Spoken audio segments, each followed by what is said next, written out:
স্যামসাংয়ের তরফ থেকে স্যামসাং লঞ্চ করতে যাচ্ছে আপকামিং প্রিমিয়াম মিড রেঞ্জ একটি স্মার্টফোন স্যামসাং গ্যালাক্সি M34। এই ফোনে থাকবে 120 হার্জের ফাস্ট রিফ্রেশ রেটের একটি ডিসপ্লে, পারফরমেন্স হিসেবে ডায়মেনসিটি 1080, পাশাপাশি ভালো ক্যামেরা সেটআপের সাথে 5000 মিলিঅ্যাম্পিয়ারের ব্যাটারি থাকবে। তো গাইজ, আজকের ভিডিওতে গ্যালাক্সি M34কে নিয়ে কথা বলবো, সেই সাথে জানতে পারবেন ফোনটির ফুল কনফিগারেশন এবং লঞ্চ ডেট সম্পর্কে। চলুন ভিডিওটি শুরু করি। প্রথমে বলে রাখি, গ্যালাক্সি A34 এর রিব্র্যান্ডেড ভার্সন হচ্ছে গ্যালাক্সি M34, আর এ সিরিজের থেকে এম সিরিজের ফোনের দামও অনেক কম হয়ে থাকে। চলুন এবার ডিজাইন নিয়ে কথা বলি। এটি হলো গ্যালাক্সি M34, একদমই সিমিলার দেখতে গ্যালাক্সি S23 এর মতো, তবে বিল্ড কোয়ালিটির দিক থেকে এখানে ব্যবহার করা হবে প্লাস্টিক ফ্রেম, আর সাইড ফ্রেমটি কার্ভ হবে, যার ফলে ফোনটি হাতে নিলে ভালো গ্রিপ পাবেন।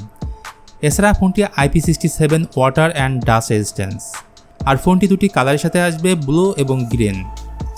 এবারে যদি কথা বলি ফোনটির ডিসপ্লে সেকশন নিয়ে, তো আমরা কম বেশি সবাই জানি স্যামসাংয়ের ডিসপ্লে মানে ওয়ার্ল্ডের সেরা ডিসপ্লে।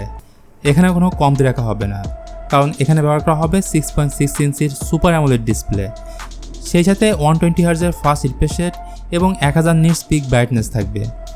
বেজেল এবং সিন সিমেট্রিক্যাল, মানে নেই বললেই চলে।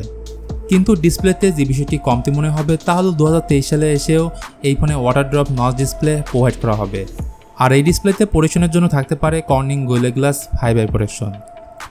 ফোনটির পারফরমেন্সের কথা বলতে গেলে এখানে মিডিয়াটেক ডায়মেনসিটি 1080 প্রসেসর দেওয়া হবে, যেটি 6 ন্যানোমিটার আর্কিটেকচারে বিল্ড করা অক্টোকর প্রসেসর। সাথে অপারেটিং সিস্টেম হিসেবে থাকবে out of the box Android 13 এবং One UI 5.0।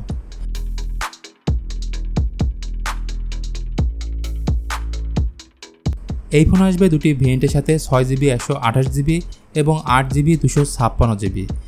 এদের র্যাম টাইপ থাকছে LPDDR4X এবং storage type UFS 2.2। Galaxy M34 এর ব্যাটারি হিসেবে থাকবে 5000 মিলিঅ্যাম্পিয়ারের ব্যাটারি, যেটি কিনা 25 ওয়াটের ফাস্ট চার্জিং সাপোর্ট করবে, কিন্তু ফোনের সাথে দেওয়া হবে না কোনো চার্জার। ইভেন এই ফোনে থাকবে না 3.5mm অডিও জ্যাক। বন্ধুরা, ক্যামেরা নিয়ে বললে ফোনটির ব্যাকে দেওয়া হবে 3টি ক্যামেরা, যেখানে প্রাইমারি ক্যামেরাটি থাকবে 48 মেগাপিক্সেল, 8 মেগাপিক্সেলের আলট্রা ওয়াইড লেন্স এবং 5 মেগাপিক্সেলের ম্যাক্রো লেন্স, এবং সেলফি ক্যামেরা হিসেবে থাকবে 13 মেগাপিক্সেলের ফ্রন্ট ক্যামেরা। তো ব্যাক ক্যামেরা দিয়ে 4K 30 fps এ ভিডিও শ্যুট করা যাবে। আবার স্পিকার নিয়ে বললে এই ফোনে থাকবে single speaker, dual studio speaker এখানে থাকলে অবশ্যই ভালো হতো। যাই হোক, লঞ্চ ডেট নিয়ে বললে এই ফোন এই মাসে ইন্ডিয়াতে লঞ্চ হবে, তবে বাংলাদেশের মার্কেটে এই ফোন অফিসিয়ালি লঞ্চ না হতে পারে, তবে আনঅফিসিয়ালি পাবেন। সো আজকের ভিডিওটি এখানে শেষ করতে হচ্ছে। ভিডিওটি ভালো লাগলে please hit the like button, share করতে পারেন আপনার বন্ধুদের সাথে। আজকের মতো আমি মিথুন এখানেই বিদায় নিচ্ছি, সবাই ভালো থাকবেন।